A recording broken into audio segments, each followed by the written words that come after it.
Good morning, all. Welcome to the online classroom of Human Resource Management. So, earlier we studied the introduction of Human Resource Management.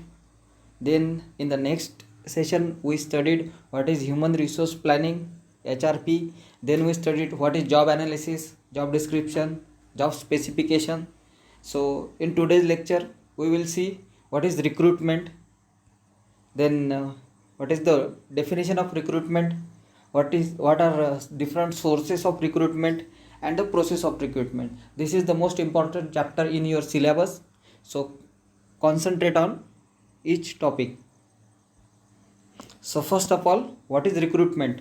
So recruitment is the process of searching for prospective employee and stimulating them to apply for jobs in the organization.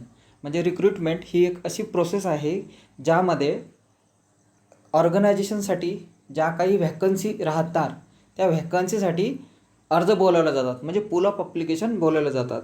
So recruitment involves estimating the available vacancies and making suitable arrangement for their selection and appointment.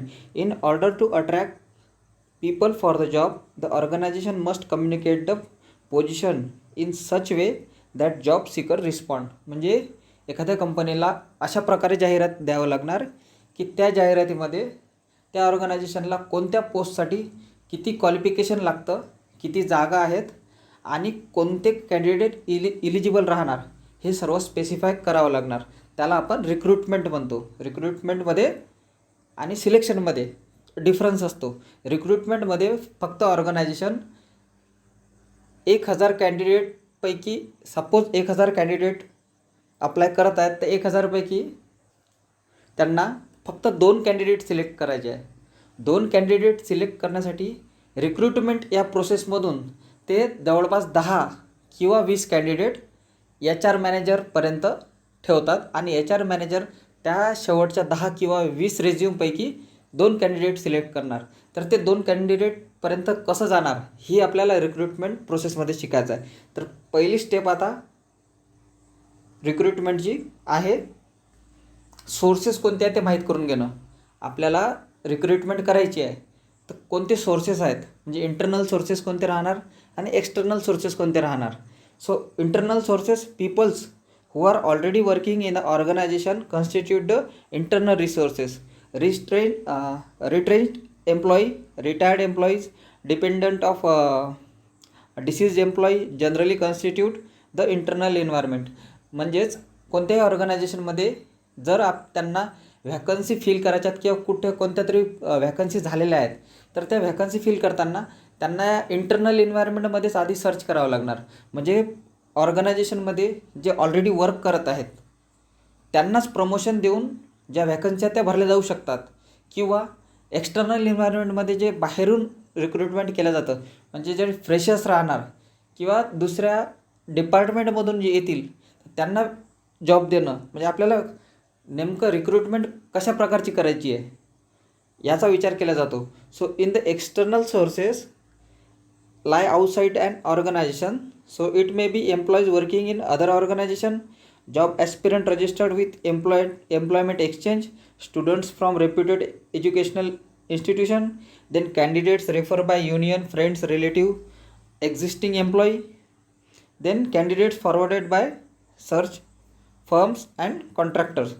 म्हणजे external एन्व्हायरमेंटमध्ये कोणत्या कोणत्या गोष्टी येतात, जसं कोणत्याही कॉलेजमध्ये job fares असतात किंवा कॅम्पस इंटरव्ह्यू येतात, तर ते झालं एक्सटर्नल रिक्रुटमेंट. किंवा जॉब ॲस्पिरंट असतात ते पर्सनली ॲप्लिकेशन करतात एखादी रिक्रुटमेंट पाहून. किंवा कोणतेही कॅन्डिडेट एखाद्या प्रायव्हेट इन्स्टिट्यूशननी, जसं IBPS एक इन्स्टिट्यूशन आहे जे बँकिंगसाठी वेगवेगळ्या जेवढ्याही बँक आहेत त्यांच्यासाठी रिक्रुटमेंटचं काम करतं, तर ती एक जॉब आउटसोर्सिंगची एजन्सी आहे की जे रिक्रुटमेंटचं काम करतं. त्यानंतर स्टुडंट्स फ्रॉम रेप्युटेड कॉलेज, जसं मी सांगितलं की जॉब फेअर्स असतात किंवा कॅम्पस इंटरव्ह्यू असतात.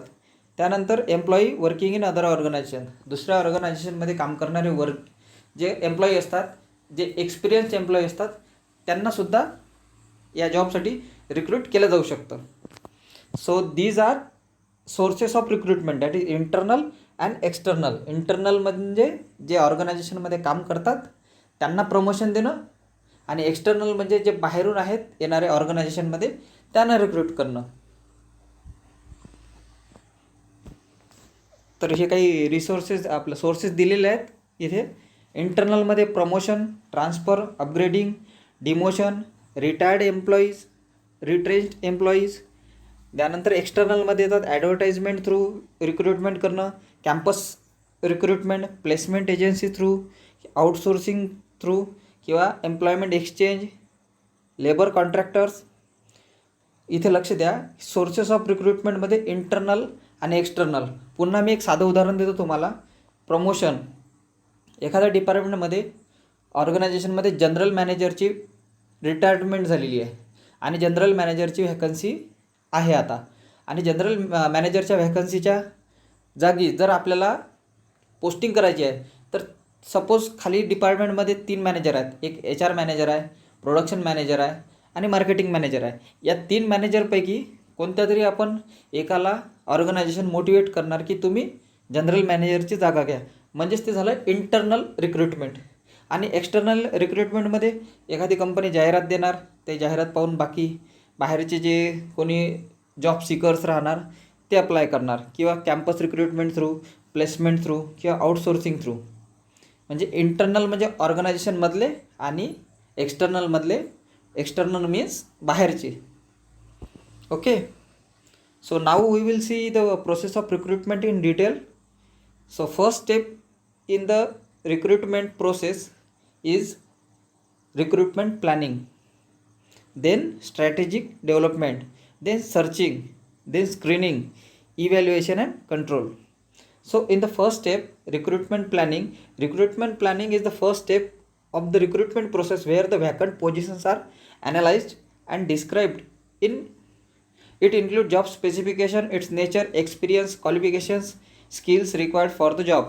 म्हणजे रिक्रुटमेंट प्लॅनिंगमध्ये जी पहिली स्टेप्स असतं त्यामध्ये प्लॅनिंग करावं लागतं की ऑर्गनायझेशनमध्ये किती व्हॅकन्सीज आहेत, त्या व्हॅकन्सीजसाठी जे कॅन्डिडेट लागणार त्या कॅन्डिडेटचं इलिजिबिलिटी काय राहणार, त्याचं एज्युकेशन काय राहणार, त्यांना किती वर्षाचा एक्सपिरियन्स लागणार.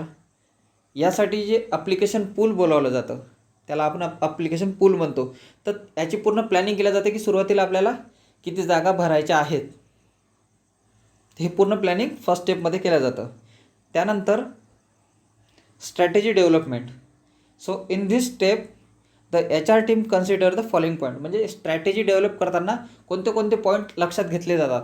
आता एक निश्चित झालं की आपल्याला एवढ्या व्हॅकन्सी आहेत, 2 व्हॅकन्सी आहेत. आपण एक एक्झाम्पल घेऊ की 2 व्हॅकन्सी एखाद्या ऑर्गनायझेशनला भरायच्या आहेत. त्यांनी आता प्लॅनिंग केली की 2 आपल्याला व्हॅकन्सी भरायच्या आहेत, तर त्यांनी प्लॅनिंग केली. आता स्ट्रॅटेजी डेव्हलप करायची आहे, तर त्या व्हॅकन्सी भरण्यासाठी काय स्ट्रॅटेजी लागणार. तर पहिले ते यूज करू शकतात की first of all the organisation will use make or buy employees. Make or buy employees लक्षात घ्या. मेक एम्प्लॉई म्हणजे एखादा एक्सटर्नल एन्व्हायरमेंटमधून एम्प्लॉई रिक्रूट करणं आणि त्याला ट्रेनिंग अँड डेव्हलपमेंट देऊन त्याला त्या पोझिशनसाठी मोटिवेट करणं, हे झालं मेक एम्प्लॉई. म्हणजे एक नवीन एम्प्लॉई घेतला, त्याला ट्रेनिंग आणि डेव्हलपमेंट केलं त्याचं आणि त्याला त्या पोझिशनवर रिक्रूट केलं. किंवा बाय एम्प्लॉई मीन्स एखाद्या दुसऱ्या ऑर्गनायझेशनचा एम्प्लॉई आहे, तो ऑलरेडी एक्सपिरियन्स्ड आहे, त्याला जास्त सॅलरी देऊन आपण बाय करणं, त्याला म्हणतो बाय एम्प्लॉईज. ही झाली एक पद्धत. त्यानंतर टाईप ऑफ रिक्रुटमेंट. स्ट्रॅटेजीमध्ये आपल्याला ठरवावं लागणार की आपल्याला कशा प्रकारची ठेवायची आहे. म्हणजे जॉब फेअर ठेवायचा आहे, वॉक इन इंटरव्ह्यू म्हणजे डायरेक्ट इंटरव्ह्यू घ्यायचे आहेत किंवा एक्झाम्स घ्यायच्या आहेत.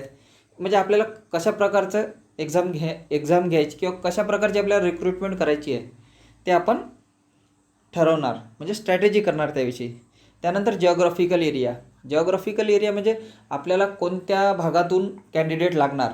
सपोज एखादी इंडस्ट्री आहे जी साऊथ इंडियन इंडस्ट्री आहे आणि सपोज आपल्याला केरळमध्ये जायचं आहे काम करायला, तर केरळमध्ये ती ऑर्गनायझेशन रिक्रुटमेंटमध्ये स्पेसिफिकली मेन्शन करणार की रुरल एरियामध्ये वर्क करायचं आहे, त्यामुळे रिजनल लँग्वेज महत्त्वाची आहे.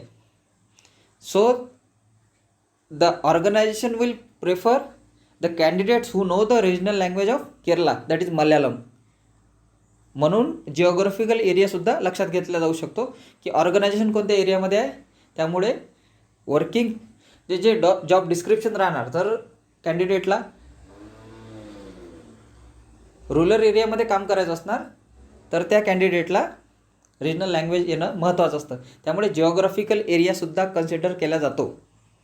त्यानंतर रिक्रुटमेंट सोर्सेस म्हणजे कोणत्या सोर्स थ्रू आपल्याला रिक्रुटमेंट करायची आहे. पुन्हा तेच की रिक्रुटमेंट सोर्स कोणता असला पाहिजे, इंटरनल और एक्सटर्नल. आपल्या ऑर्गनायझेशनमध्ये ज्या व्हॅकन्सी आहेत त्या आपल्याला ऑर्गनायझेशनमधूनच भरायच्या आहेत किंवा बाहेरून भरायच्यात किंवा एक्सटर्नल एन्व्हायरमेंटमधून भरायच्या आहेत, ते हे निश्चित केलं जातं. सुरुवातीला प्लॅनिंग केलं, त्यानंतर स्ट्रॅटेजी डेव्हलप केली. Then third stage is searching the right candidate. So searching is the process of recruitment where the resources are sourced depending on the recruitment of job. After the recruitment strategy is done, the searching of candidate will be initialized. This process consists of 2 steps. म्हणजे searching करायचं आपल्याला आता कॅन्डिडेटचं, की आपल्याला 2 vacancy भरायच्या आहेत. त्या 2 व्हॅकन्सीसाठी प्लॅनिंगसुद्धा झालेली आहे. त्यानंतर स्ट्रॅटेजीसुद्धा डेव्हलप झालेली आहे की आपल्याला कशा स्ट्रॅटेजीने कॅन्डिडेट घ्यायचा आहे. त्यानंतर सर्चिंगमध्ये पहिली स्टेप आहे सोर्स ॲक्टिवेशन. सोर्स ॲक्टिवेशन केव्हा होणार, की जेव्हा HR मॅनेजर किंवा जो कन्सर्न ऑथॉरिटी राहणार ते परमिशन देणार की रिक्रुटमेंट ॲडव्हर्टाइजमेंट काढा. ही परमिशन जेव्हा मिळाली तेव्हा सर्चिंग कॅन्डिडेट सुरू होणार. म्हणजे वन्स द लाईन मॅनेजर और HR manager verifies and permits the existence of vacancy, म्हणजे व्हॅकन्सी आहे हे निश्चित झालं, the search for candidate starts, म्हणजे कॅन्डिडेटसाठी सर्च सुरू होणार. त्यानंतर सेलिंग. So here the organisation select the media through which the communication of vacancy reaches the prospective candidates. म्हणजे एक पर्टिक्युलर मीडिया निवडला जातो की ज्या थ्रू आपल्याला ॲडव्हर्टाइजमेंट द्यायची आहे. जनरली ऑर्गनायझेशन जे ॲडव्हर्टाईज देतात ह्या सोशल मीडियावर सुद्धा देतात, फेसबुकवर, इंस्टाग्राम या थ्रू पण ते रिक्रुटमेंटचे ॲडव्हर्टाइजमेंट देतात, किंवा त्यांच्या ज्या पर्सनल वेबसाईट असतील, प्रत्येक इंडस्ट्रीचे एक वेबसाईट असतं, त्या वेबसाईटवर किंवा एनी एम्प्लॉयमेंटच्या ज्या कोणत्याही वेबसाईट राहणार त्या वेबसाईटवर ते जाहिरात देतात. Okay. Then searching involve attracting the job seekers to the vacancies. The sources are broadly divided into 2 categories, that is internal sources and external sources. म्हणजे जे सर्च केलं जातं हे सुद्धा 2 सोर्समध्ये केलं जातं, internal sources as well as external sources. Then the next and important step in the recruitment process is screening. So some student ask in the first lecture that what is screening. So now concentrate what is screening. तर आपल्याला ऑर्गनायझेशनमध्ये किती जागा घ्यायच्यात म्हटलं तुम्ही, 2. त्या 2 जागेसाठी planning केली, स्ट्रॅटेजी फॉर्म्युलेट केली आणि तिसऱ्या स्टेपमध्ये जाहिरात दिली. म्हणजेच सर्चिंग सुरू झालं, जाहिरात दिली. त्यानंतर जाहिरात दिल्यानंतर 1000 ॲप्लिकेशन आले. 1000 ॲप्लिकेशन आले 2 व्हॅकन्सीसाठी. आता आपल्याला त्याची स्क्रीनिंग करायची आहे. म्हणजे आता आपल्याला स्क्रीनिंगमध्ये काय करावं लागणार, रिव्ह्यूइंग ऑफ रिझ्यूम्स अँड कव्हर लेटर्स. म्हणजे जे 1000 विद्यार्थ्यांनी रिझ्यूम पाठवलेले आहेत स्वतःचे त्या व्हॅकन्सीसाठी, तर ते रिझ्यूम रिव्ह्यू करावं लागणार. त्या रिव्ह्यूमध्ये काय काय पाहतील, की एज्युकेशन क्वालिफिकेशन किती आहे, ॲडव्हर्टाइजमेंटमध्ये मेन्शन केलेलं आहे तेवढं आहे की नाही. त्यानंतर एक्सपिरियन्स किती आहे, जॉब डिस्क्रिप्शनच्या लाईनमध्ये तो कॅन्डिडेट आहे की नाही आहे, ह्या सर्व गोष्टी चेक केल्या जातात. त्यानंतर conducting the telephone and video interviews. 1000 पैकी फर्स्ट स्टेपमध्ये म्हणजे रिव्ह्यूइंग ऑफ रेझ्यूममध्ये 900 विद्यार्थी स्क्रीन केल्या जातात, म्हणजेच काढून टाकल्या जातात आणि फक्त 100 रेझ्यूम ठेवल्या जातात. म्हणजे 1000 होते त्यापैकी फक्त 1-2 कॅन्डिडेटसाठी 100 रेझ्यूम ठेवले गेले आहेत. 100 रेझ्यूम ठेवले गेले, त्यानंतर त्यांचे टेलिफोनिक किंवा व्हिडिओ इंटरव्ह्यू झाले. म्हणजे त्या 100 पैकी पुन्हा 90 डिस्क्वालिफाय करून फक्त 10 निवडले जातील.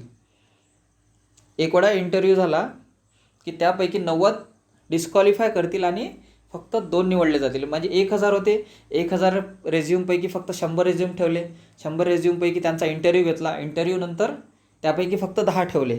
So identifying the top candidates, म्हणजे हे टॉप 10 आहेत हे निवडले आणि रिक्रुटमेंट प्रोसेसचं काम इथे संपतं. कारण हे 10 कॅन्डिडेट ते HR मॅनेजरला सांगतात की हे 10 कॅन्डिडेट आहेत, या 10 कॅन्डिडेटपैकी तुम्हाला कोणते 2 रिक्रूट करायचे आहेत हे तुम्ही पहा. त्यानंतर इव्हॅल्युएशन अँड कंट्रोल.